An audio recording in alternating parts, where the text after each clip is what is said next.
오늘 말씀은 예수님을 따르는 제자들이 어떻게 이 땅에서 섬기며 살아가야 하는지에 대해서 예수님께서 말씀하신 부분입니다. 다시 말하면 예수님께서 제자들에게 가르치신 제자도에 관한 수업입니다. 지난주에 저희들은 우리 안에 사랑과 용서라는 제목으로 누가복음 17장 1절에서 4절까지 말씀을 본문을 가지고 하나님 말씀 함께 나누었습니다.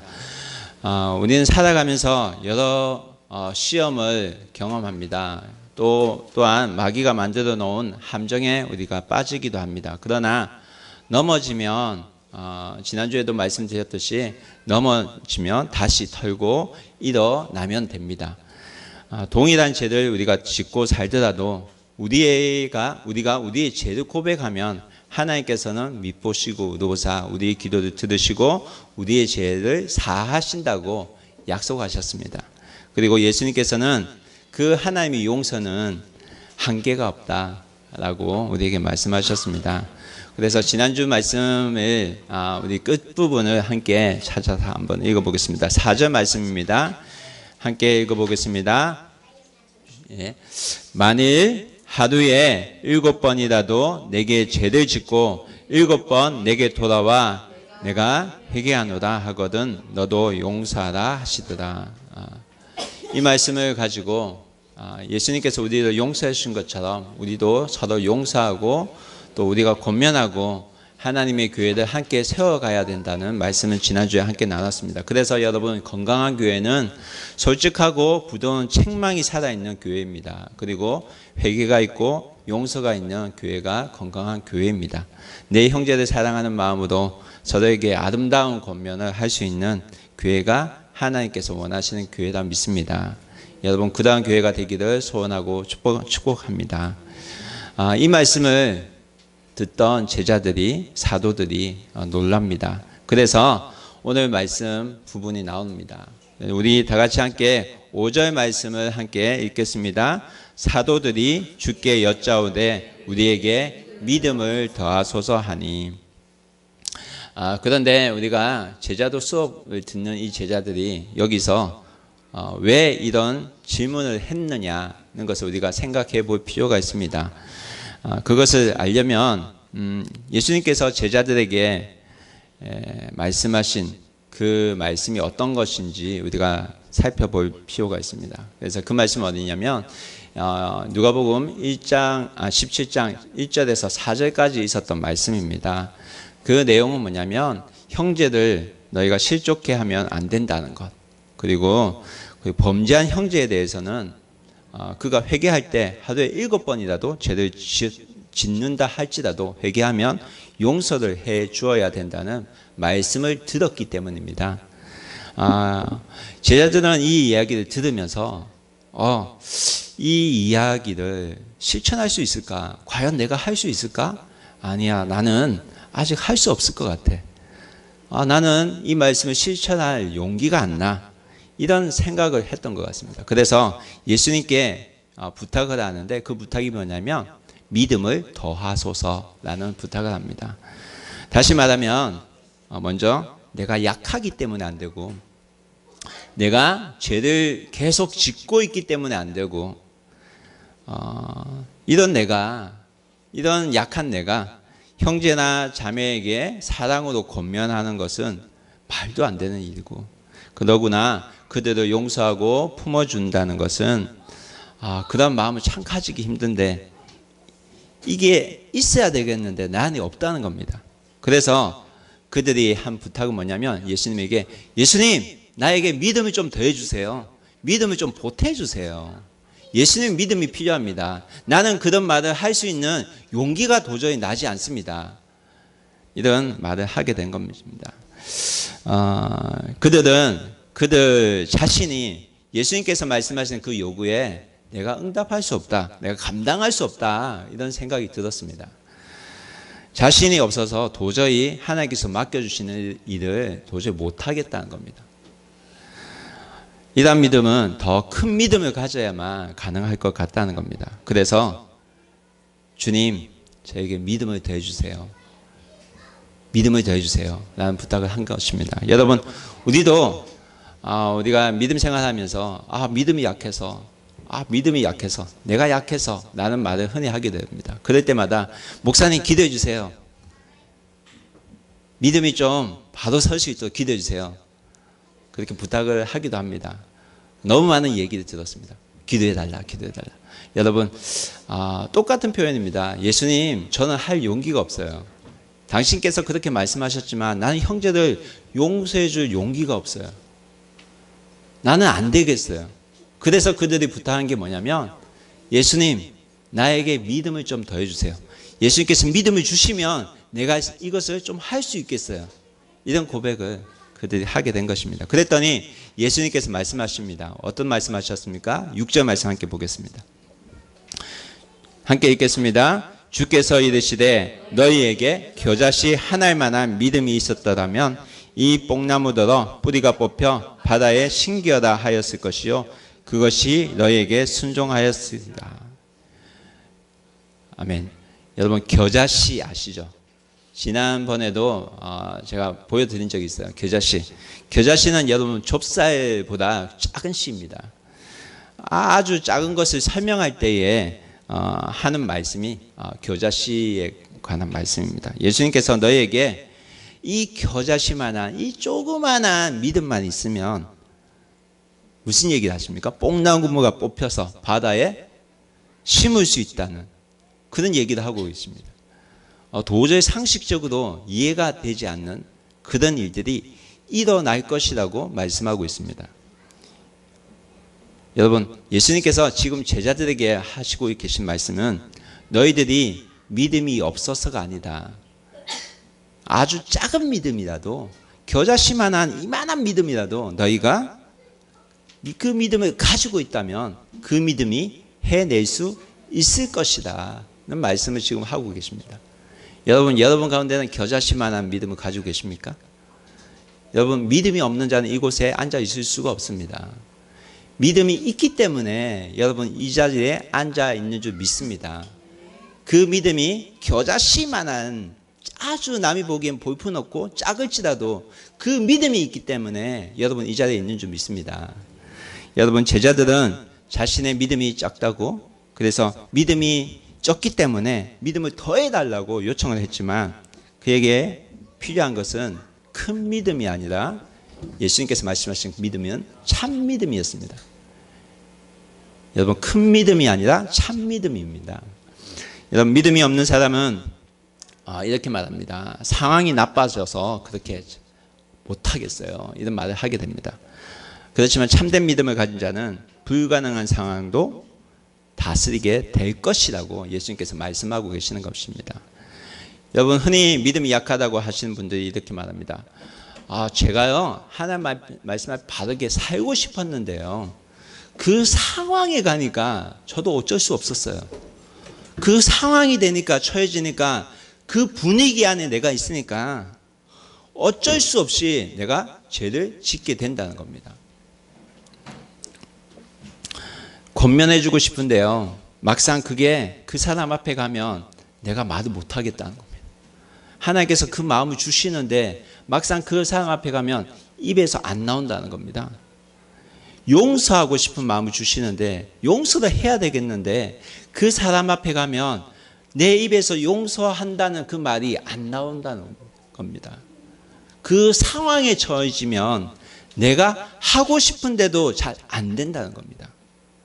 그런데 여러분, 참된 믿음을 가지고 살아가면 어떻게 되느냐? 예수님께서 말씀하십니다. 그것이 너희에게 순종하였으리라. 뽕나무가 바다에 심기어라 할지라도 그것이 너희에게 뭐 한다고요? 순종하였으리라. 상황이 너희 믿음에 순종하였으리라. 상황이 너희 믿음을 넘지 못하리라. 여러분, 우리 주위의 모든 상황이 하나님께서 주신 영적 권위에, 그 믿음의 권위에 순종하게 될 것이라고 예수님께서는 우리에게 말씀하셨습니다. 여러분, 이 믿음을 여러분 소유하셨다는 사실을 믿으시기 바랍니다. 여러분, 우리의 구원은 어디에서 왔냐면 우리 죄를 대신해서 십자가에 못 박혀 달려 돌아가시고 또 부활하신 예수님으로부터 오게 된 것입니다. 그래서 예수님께서 내 죄를 대신해서 십자가에 못 박혀 달려 돌아가신 것을 믿고 그 죄사함을 받았다면 나도 내 이웃을 용서할 수 있어야만 합니다.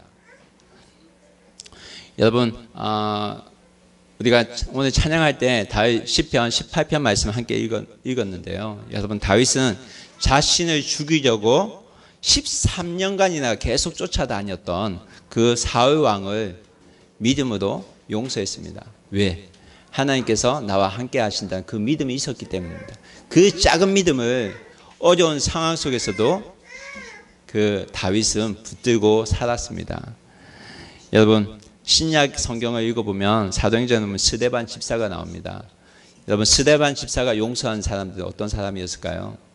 스데반 집사가 용서한 사람은 자기에게 돌을 던져서 죽이는 자들을 스데반 집사는 용서했습니다. 요셉은 어떤 자를 용서했죠? 자신을 이집트 상인에게 판 그 형제들을 용서했습니다.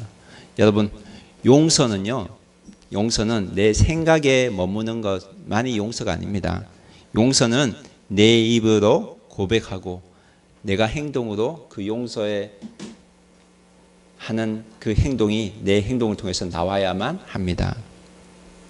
여러분, 예수님이 보시기에 제자들에게는 믿음이 없는 것이 아니라 그 핵심은 믿음을 실천하라는 겁니다. 작은 믿음이라도 있기 때문에 그 믿음을 실천해야 한다는 것입니다. 여러분, 잘 생각해 보십시오. 우리가 흔히 기도를 하는데 믿음의 기도를 합니다. 예. 여러분, 우리가 기도를 하는데 믿음의 기도를 합니다.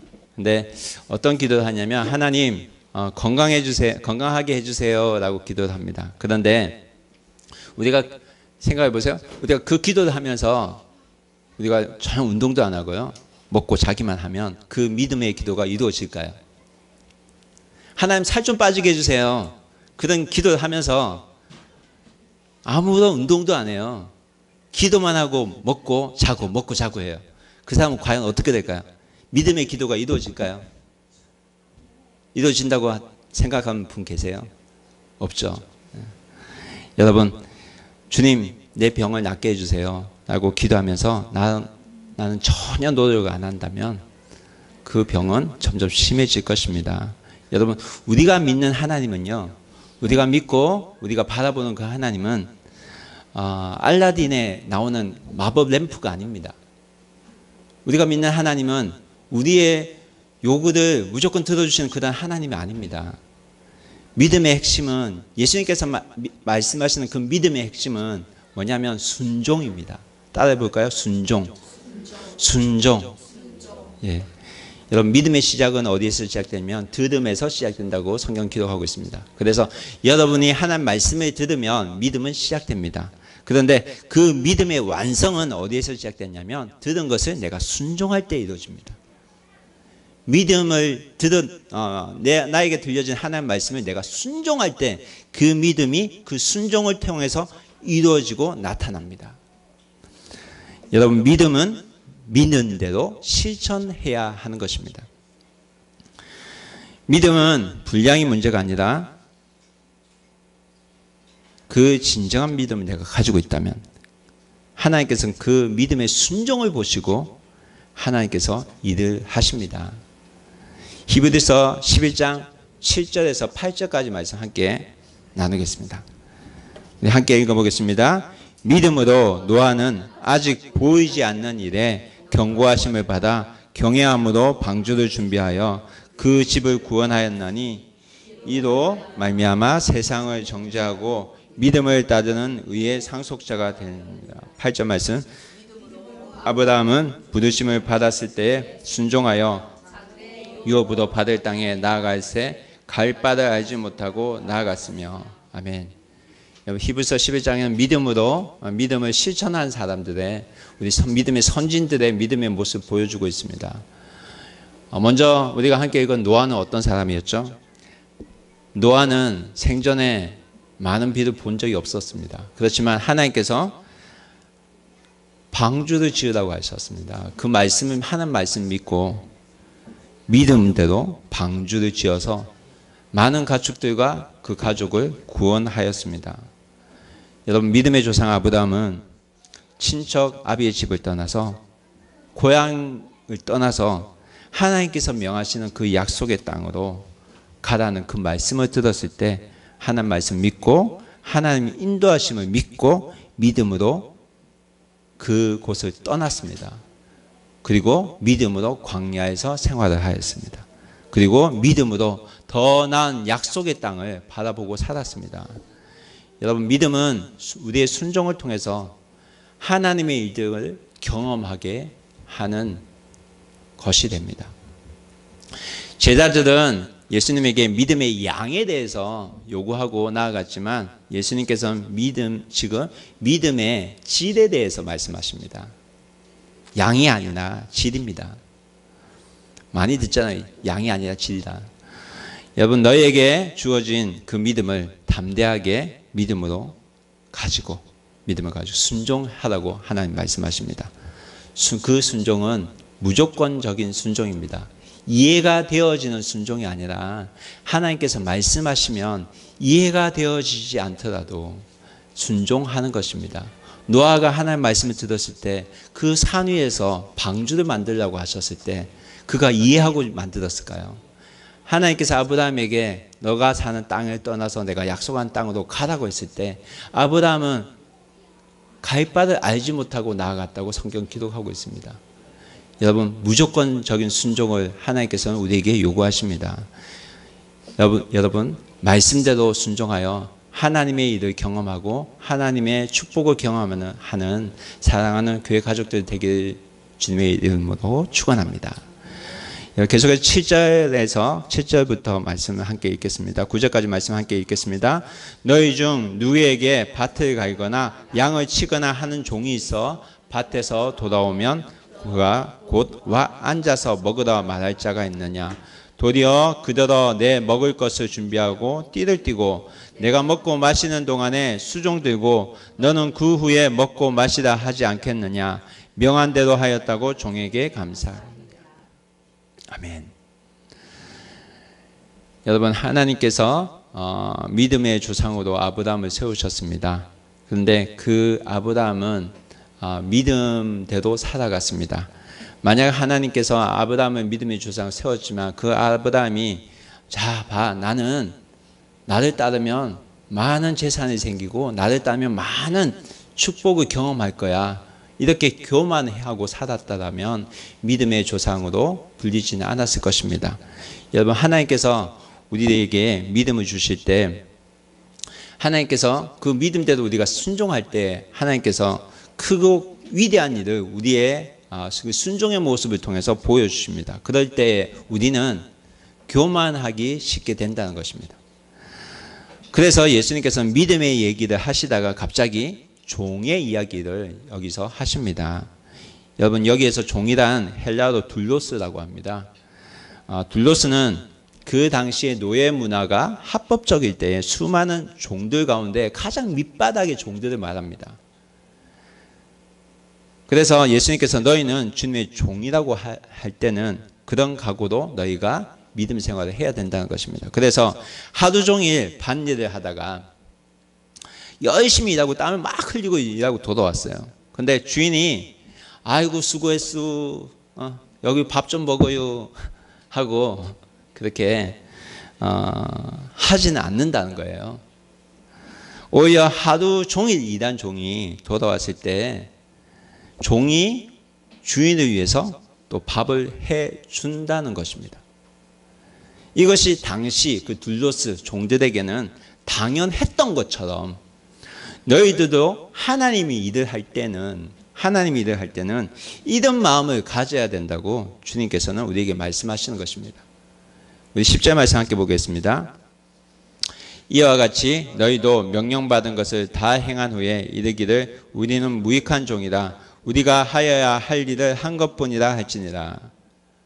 여러분, 이 말씀은 5절에 제자들이 했던 그 질문에 대한 예수님의 답입니다. 정리를 하면 이런 것입니다. 너희에게는 믿음이 더 필요한 것이 아니라 그 믿음을 순종으로 실천하는 것이 필요하다는 것입니다. 그래서 핵심은 종과 같이 섬기는 자세를 가지고 이 땅의 사람들을 섬겨야 한다는 것입니다. 우리가 주신 하나님 은혜, 그 믿음으로 위대하고 큰 일을 내가 이룬다 해도 우리는 주의 종으로서 마땅히 해야 할 일을 한 것뿐이라는 것입니다. 내가 한 것이 아니라 하나님 하셨어요 라고 말할 수 있어야 된다는 것입니다. 여러분 왜 이야기를 하시냐 하면요, 당시에는요, 제자들이 있었을 그 당시에는 바리새인들이 있었습니다. 바리새인들도 하나님 알고 살았던 사람들입니다. 바리새인들은 하나님의 율법까지도 아주 자세히 알고 살았던 사람들입니다. 그런데 제자들로 하여금 예수님께서는 그들에게 물들지 말라고 지금 말씀하고 계신 것입니다. 여러분 당시 바리새인들은 어떻게 살았냐면 하나님의 율법을 잘 알고 있었어요. 그래서 하나님의 율법을 내가 지키고 살면 하나님께서 반드시 보상해 주신다. 우리가 믿는 하나님은 give and take가 있는 분이시다. 그렇게 알고 있었어요. 그래서 그들은 하나님의 율법을 열심히 지켰어요. 그리고 돈이 들어요. 그럼 그 돈도 좋아했다고 성경은 기록하고 있습니다. 그래서 바리새인들은 돈을 사랑했습니다. 내가 조금만 열심히 하면, 내가 열심히 일하면, 하나님 위해서 일하면 분명히 눈에 보이는 보상이 있을 것이다. 그들은 그렇게 믿었습니다. 내가 조금만 열심히 하면 내가 한 만큼 하나님께서 갚아줘야 한다는 것입니다. 내가 이만큼 봉사하면 하나님께서 이만큼 또 축복을 주셔야 한다는 것입니다. 이것은 뭐냐면요, 하나님 믿는 것 같지만 자세히 생각해 보시면 내가 신입니다. 왜냐하면 하나님이 내 소원을 들어주셔야 하기 때문에.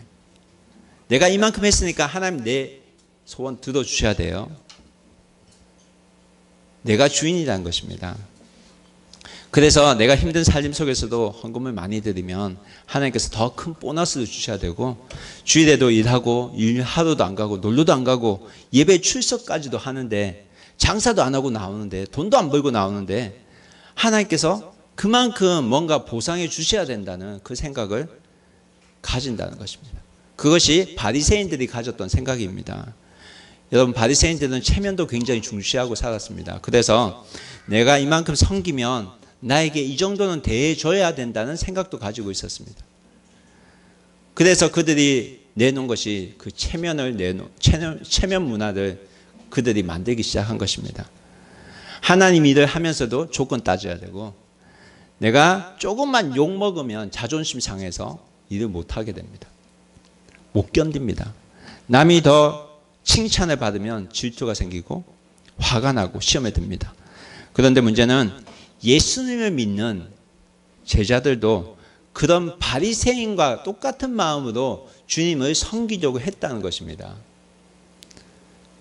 여러분 그러면 바른 믿음이 절대 생기지 않습니다. 그래서 예수님께서 오늘 말씀에서 아주 강한 표현을 합니다. 그것이 뭐냐면 바로 10절에 무익한 종이란 표현입니다. 무익한 종. 여러분 무익하다는 것이 어떤 의미입니까? 무익하다는 것은 아무런 유익이 없다는 것입니다. 아무런 유익이 없다. 아무런 유익이 없다. 내가 한 것이 아니라 하나님이 하신 것이라는 생각을 가져야만 하는 것입니다. 그래서 하나님께 모든 영광을 돌려야 되고, 내가 이룬 일에 대해서는 칭찬과 감사를 바라고 생각해서는 안 된다는 생각입니다. 제가 이 말씀을 묵상하는데 자꾸 걸리는 거예요. 하나님 너무한 거 아니에요? 내가 이 정도도 했는데, 그럼에도 불구하고 아무리 그래도 그렇지 무익하다니, 조금은 쓸모가 있어야지, 있다고 해야지 되는 게 아닌가. 그래서 묻었습니다. 하나님, 내가 왜 무익합니까? 내가 왜 무익하죠? 근데 그 묵상 중에 하나님께서 저에게 말씀하셨습니다. 목적에 대해서 말씀하셨어요.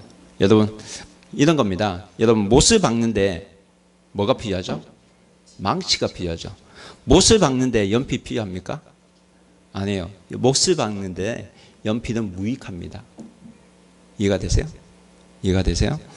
무익하다는 것은 목적을 위해 사용되지 않으면 아무리 비싼 샤프라고 할지라도 그것은 무익할 수밖에 없습니다. 이해가 되세요? 무익하다는 건 이런 겁니다. 내가 그 목적을 위해서 내가 사용될 때 그것은 유익합니다. 그렇지만 내가 목적을 위해서 사용되지 않을 때 나는 무익하게 되는 것입니다. 여러분 성경의 골로새서 1장 16절에 이 말씀이 있습니다. 함께 읽어보겠습니다. 만물이 그에게서 창조되되 하늘과 땅에서 보이는 것들과 보이지 않는 것들과 혹은 왕권들이나 주권자들이나 통치자들이나 권세자들이나 만물이 다 그로 말미암고 그를 위하여 창조되었고. 여러분 하나님께서는 우리를 창조하신 목적에 대해서 성경을 통해서 분명히 말씀하십니다. 뭐라고 말씀하십니까? 하나님께서 우리를 위해서 창조하셨을 때는 하나님을 위해서 창조됐다고 말씀하시고 계십니다. 그래서 그분을 위해서 우리가 하는 일은 원래 창조된 그 목적대로 이용할 때, 사용될 때 내가 유익하고 또 그 목적대로 사용되는 것이기 때문에 당연한 일이라는 것입니다. 여러분 하나님을 떠나서 자기 마음대로 살았던 우리를 구원하여서 원래 창조하셨던 그 원래의 모습을 회복시켜 주시고 그 회복시켜 주시기 위해서 예수 그리스도를 우리에게 종으로 보내주시고 예수 그리스도의 목숨까지도 우리에게 주셨습니다. 그것이 우리에게 있는 은혜입니다. 그래서 여러분 예수님께서 우리를 구원하시기 위해서 하나님 뜻에 순종해서 죽기까지 순종했던 것처럼 순종은 예수님의 마인드를 똑같은 마인드로 가지고 가야 되는 것입니다. 순종에 대한 마인드는 그 마인드입니다. 그래야지 내 믿음이 크고 성장하는 것이지 바리새인의 마인드로 가면 절대 믿음은 성장하지 않습니다. 바리새인들은 give and take입니다. 세상의 마인드는 give and take입니다. 그 마인드로 가면 믿음은 자라나지 않고 오히려 병이 듭니다. 여러분 예수님의 제자는 눈에 보이는 보상을 보고 사는 사람들이 아닙니다. 아멘? 믿으십니까? 예수님의 제자들은 눈에 보이는 보상을 보고 살아가는 사람들이 아닙니다. 여러분 우리 교회 이름이 뭐죠? 후쿠오카 비전교회입니다. 그 비전은 뭐냐면 저의 꿈이 아니라 예수님의 꿈을 말합니다. 하나님의 꿈을 말합니다. 그래서 이 교회는 하나님의 꿈을 가진 자들이 예수 그리스도의 비전을 가진 자들이 배출되는 그다음 교회입니다. 그래서 후쿠오카 비전교회입니다. 그래서 교회 오시는 분들마다 제가 사진 찍잖아요. 어디서 찍죠? 저기서 문 앞에서. 왜 찍습니까? 왜 찍을 것 같아요? 하나님의 비전을 함께 이루어갈 사람들이기 때문에. 그래서 하나님께서 이 사람들을 통해서 하나님의 일을 하실 줄 제가 믿고 사진 찍는 것입니다. 그래서 그 사람이 나중에 유명하게 되면 제가 좀 자랑하려고. 못 오셨어요? 그래서 사진 찍어요. 여러분은 이 세상의 빛과 소금입니다. 그런 존재가 되기를 소원합니다. 하나님께서 이번 땅에 여러분 부르신 목적이 있습니다. 그 목적은 하나님의 꿈을 이루어가는 목적입니다. 멀지 않은 미래에 세상에서 많은 스포트라이트를 받을 때, 많은 곽광을 받을 때 이렇게 말하는 겁니다. 저는 무익한 종입니다. 제가 할 일을 했을 뿐입니다. 여러분 이렇게 말할 수 있는 멋진 사람 되기를 주님의 이름으로 축원합니다. 여러분의 입술 통해서 그 말이 나오길 원합니다. 여러분 나에게 있는 겨자 씨와 같은 그 작은 믿음밖에 없다고 여러분 좌절하지 마시기 바랍니다. 그것이 하나님을 향한 참 믿음이 된다면, 내 작은 믿음이라도 참 믿음이 된다면 그 믿음으로 하나님께서는 큰 일을 이루어 가실 것입니다. 내게 주어진 것 안에서, 내게 주어진 그 믿음 안에서 내가 주님 말씀대로 순종하고 나아가면 내가 일하는 것이 아니라 하나님께서 놀라운 일을 나를 통해 이루어 가실 줄 믿습니다. 여러분, 믿음 약하다고 자랑하지 마시기 바랍니다. 성경 말씀합니다. 겨자씨와 하나님만은 그 믿음이 뽕나무를 바다에 심겨라 해도 그대로 심겨질 것이라고. 여러분, 100년 전에 한국에 언더드 선교사가 한국 땅에 도착했습니다. 근데 그가 기록한 그의 편지 가운데는 그 땅에 도착해서 주여 지금 아무것도 보이지 않습니다 라는 고백을 했습니다. 메마르고 가난한 땅, 나무 한 그루도 시원하게 자라지 못하는 그 땅에 그가 말한 것은 하나님께서 저희들을 이 땅에 옮겨서 심으셨다고 하셨습니다. 하나님께서 무엇을 심었을까요? 겨자씨와만한 그 작은 믿음을 심으신 것입니다. 10년 전에, 약 10년 전에 저희 가정이 이 후쿠오카 땅에 도착했을 때도 어떻게 해야 될지 알지 못했습니다. 제 마음속에서는 이런 고민이 있었습니다. 일본에서 개척한다고, 일본에서 교회를 세운다고? 너 가진 거 있니? 너 뭘 믿고 그렇게 하니? 너 이제부터 어떡할래? 어떻게 살래? 보내주는 거 그거 가지고 어떻게 살래? 이런 마음이 제 마음 가운데 있었기 때문에 또 제 마음을 힘들고 어렵게 하기도 했습니다.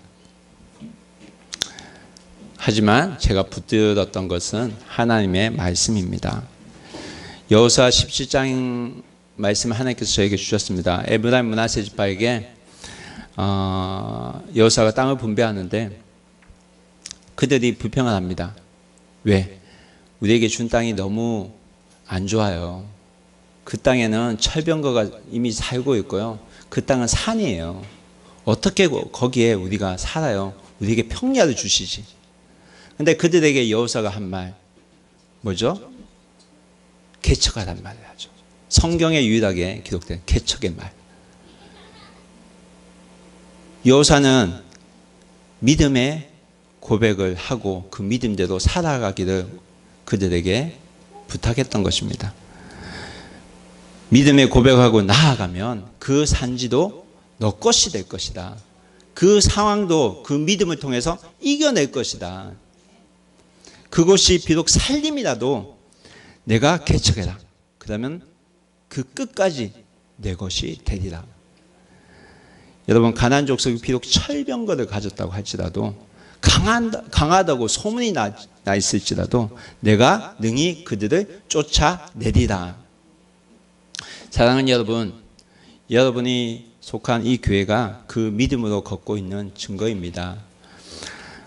바로 이 자리에 계신 여러분이 그 증거입니다.